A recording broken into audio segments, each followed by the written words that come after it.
what happened within this sexual assault situation. But what I know, the facts that I know, is that no charges were brought. Those are the facts. So whatever your conspiracy theory may be, fine, you can hold on to it and keep it all you want to. What I know to be fact is that no charges were brought. So to continue to hold that over his head, the fact that a college kid had sex with a girl, because that's all it is right now. That's all it is. He never denied having sex with the girl. He had sex with her, yeah. But that's what college kids do. Trust me. Had plenty of it. Plenty. Yeah. Anyway, Rob mentioned earlier this hack lawyer. Make sure I find his name so I'll tell you guys who he is. Speaking with Villanova's Morad Sports Law Symposium, David Cornwall, a.k.a. Cornball, or excuse me, Cornwell. He's one of them Cornball brothers. I don't know if he's a brother or not. Cornball brothers? I don't know. His name is Cornwell. I call him Cornball. According to multiple reports, said, quote, Jameis is ready to be in the NFL, or to be an NFL player on the field. He's not ready to be an NFL player off the field. You are fired, Mr. Cornwell. Like, anybody actually no opinion about me? That ain't your job. Your job is to, when I say, hey, guess what? I just got pulled over for a DUI. Come bail me out and figure out how we going to get out of this. That's your gig. Hell, you giving opinions for? That ain't your job? Yeah, you're fired immediately. I need a new lawyer right away. Stat right now. So later on, excuse me. Oh, here he is. Later on, he comes back and says, because now Twitter and everywhere else has gotten a hold of these comments, he comes back and says, no incoming players are ready because they've yet to attend the rookie symposium or to utilize the services of the NFL player engagement. After that, I guess he didn't feel like that was enough, so he went to Twitter. Because this is how you know when people know they wrong, when they got to keep on trying to, like, explain to you. Explain to themselves. See what happened was. So on Twitter, he comes back and says, Cornwell explained that Winston's meetings with NFL Commissioner Roger Goodell, Winston's work with NFL Executive VP of Football Operations Troy Vincent, and other pre-draft efforts, Winston is, quote, more ready than most. So he went from not being ready at all to the most ready of all the draft picks. You idiot. You're fired immediately. Yeah. Good luck in your future endeavors, douche. Like, what is that about? Do your gig, man. I don't know. Yeah, do your gig. He obviously just wanted to see his name in the headlines. Yeah. I mean, he got it. You're fired. He got it. Dumbass. Nobody. I mean, if I'm paying you, right? Okay, if I'm about to be a millionaire, right? So all you got to do is just do the right thing, and on my end, you're gonna be taken care of. Why would you be saying to doing anything to make anybody think any worse of me? Yeah, you know what I'm saying? Like, people already think the worst of Jameis Winston, so it's like for your lawyer to come out and be like, "Yeah, he ain't ready." Like, look, that's no vote of confidence. That is not a vote of confidence. Yeah, and I was like, dude, you messing my money up before you even can get a piece of it. Yeah, that's why you're not getting none of it. If I'm Jameis' daddy, it's like, nope, we're going to find us a new dude, and he's probably going to be Jewish. Just saying. Ain't nothing racist about that. It's just true. Get me a Jewish lawyer. We gonna rule the world. Freaking Cornwell. God. Where am I at, man? I saw that today, man. Like, all this Jameis Winston stuff, it's just so... What do I want to say? It's so, to me, much to do about nothing. Like, this dude he's going to be the number one pick. Everyone talks about his football acumen and how bright he is as far as football is concerned. And I wish I had that dang on that Game Changers. It's still on my DVR. I'll make sure I record the audio from it over the weekend, and if this comes up or something like this comes up again, I just want to let you guys hear, like, now you might get me on some common sense stuff, but you're not gonna get me on no football stuff, my man. Why y'all thought he wasn't self-aware? That man says I have no common sense, but guess what? I'm a football player. Don't need it. Good for him. Let's hope he marries a smart woman. That's probably what he needs. So somebody on his side or next to him that can provide that stability that he needs. I'm trying to go Black, white, or Hispanic. Over under. for Jameis. I don't know, dude. I don't know. He's gonna be in Tampa, so that's far. Hispanic? That's far enough away from Miami to. Oh, speaking of Miami, I don't know. To answer your question, I don't know. But yeah, speaking of Miami, dude, the reason that I wasn't watching the Masters earlier, yeah, dude, I got cocaine cowboyed. Yeah, got cocaine cowboyed, boy. Can't not watch that when it's on because that's some of the most like they be showing like dead babies and stuff, like murdered babies on that joint. It's troubling. And then then I guess if you're from Miami, the silver lining at the end of that storm or on the clouds at the end of that storm is that the entire city of Miami is built on cocaine. Everything. Yep. They said it's not a dollar bill. None. Nothing that don't have a trace of cocaine on it. The whole city is built on cocaine. From clubs to high rises to malls to damn houses, car dealerships, all because of the Everything. coca. I'm in love with the coca. Speaking of ratchet music, yes. We weren't speaking of ratchet music, but it's always on my mind. Love ratchet music. So yeah, I finally pulled up this here mock draft situation, this NFL mock draft thing.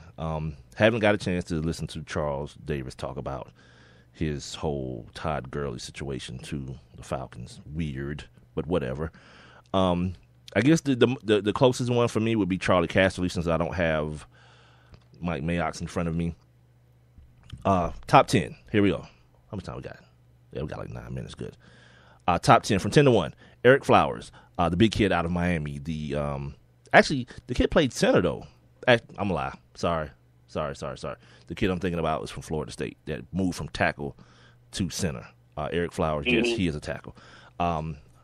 Andrews Pete, haven't watched him. Offensive tackle from, Eric Flowers going to the Rams at 10. At 9, Andrews Pete, the offensive tackle from Stanford, going to the New York Giants.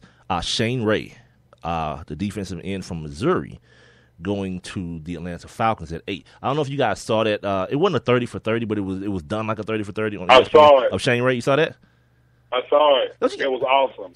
But I'm the type of dude, I get tired of those stories because guess what? That's who these kids are. A lot of them. Not all of them, but a lot of them. That's who they are. Like, you're going to have that story from, like, you're going to just basically just close your eyes.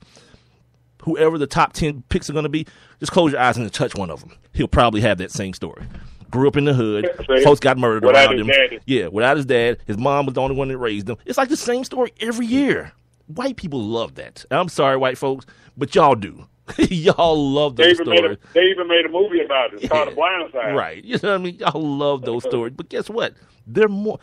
I don't know if you realize how common they are. And to show me a different one every year, just take Shane Ray's name out of it and just put in another person's name next year. Same story, I guarantee it. It was done well because ESPN does those 30 for 30 things they do. They're doing very well. They were very well done, all of them. That's why before we started recording tonight, the Soul Man one was on about the guy who started the shoe contracts in college basketball. My guy Golf knows that guy. I can't think of his name right now. He always tells a story about how the dude was like, he's like, I've got this high school kid. He's going to be the best player to ever play the game. And Golf was like, whatever. Yeah, he was talking about LeBron James. So, so there's that. At number 6, Charlie Casserly has a actual trade to the Browns from the Jets, and the Browns pick one Marcus Mariota. At number 5, Charlie Casserly has them picking Randy Gregory, the guy from Nebraska, the outside linebacker, the weed guy, him, if you don't know what I'm talking about. At number 4, Kevin White will be chosen per Charlie Casserly by the Oakland Raiders, the big, strong, fast wide receiver out of West Virginia, which to me, he's in the same category as Marcus Mariota. You know what I mean? Those system guys. Mm-hmm. You remember Tavon Austin came out of that situation, and Tavon Austin still can't learn a damn playbook. they like Tavon just run behind the quarterback. He'll pitch you the ball and take off running. You know, it's all reverses and bubble screens for Tavon. Yep. Dante Fowler Jr. at number 3 to the Jacksonville Jaguars, kid out of Florida. Thing that concerns people about him. He basically had this 1 year. Last year was the year he had. So they don't know if that's the start of something or if that's just a one-hit wonder type situation with him. He actually worked out for the Buccaneers today, I think. And it was like, whatever. I know they ain't going to pick me first overall. Good for you, young man. Way to be self-aware. And probably the best athlete in the draft or the best prospect in the draft, Leonard Williams, the defensive tackle out of University of Southern California. Big, strong, versatile dude, can play inside on the 5 or outside in a 4-3 defense. Got a lot of things you can do with that kid. They got him going. Charlie Casserly has him going number 2 to Tennessee, if in fact they let he hasn't actually obviously letting Marcus Mariota get past them to the 6th spot in which he's projected a trade with the Browns and the Jets.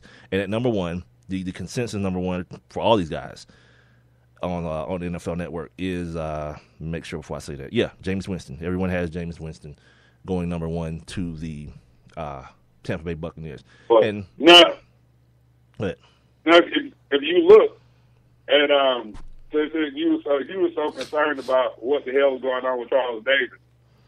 Basically, according to Charles Davis mock draft, all of these players that the Falcons are targeting, they're all going to be, he's predicting that they'll all be off the board. That's why they'll end up drafting Todd Gurley, because he has, the Jaguars taking Dante Fowler, the Redskins taking Randy Gregory.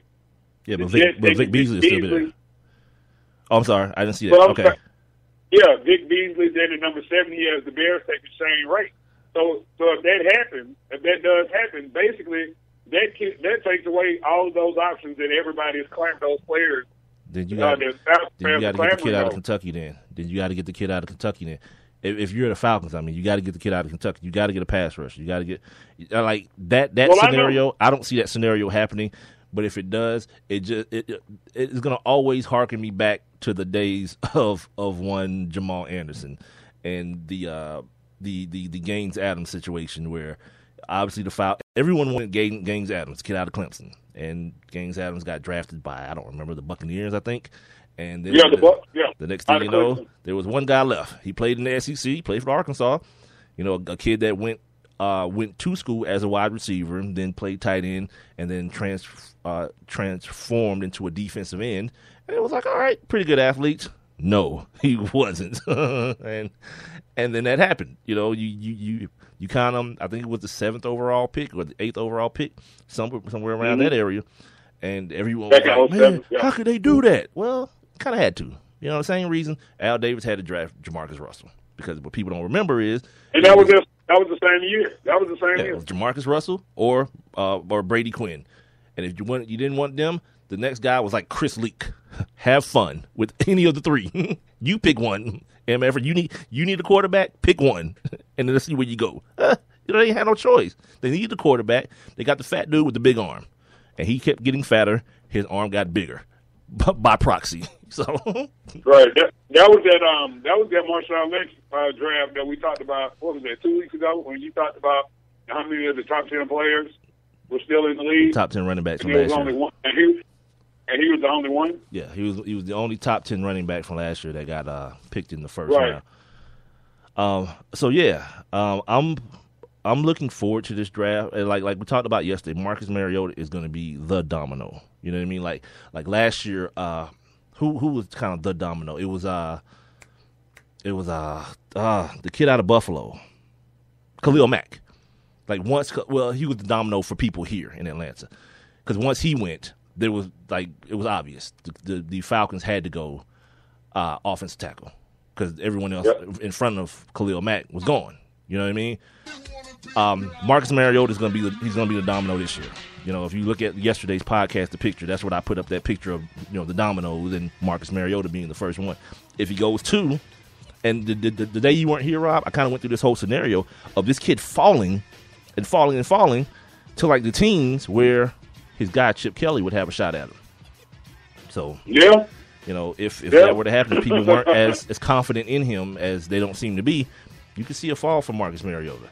But he'll be in Hawaii, so screw all you guys. But do you think that if he's on the board, right, does Chip Kelly take him? Tell Let you me what. take it. Tell you what. I answered that question at the beginning of the second hour. This is the Sports Kings podcast, being heard via Spreaker.com. We're on Twitter, Instagram, and Facebook at Sports Kings.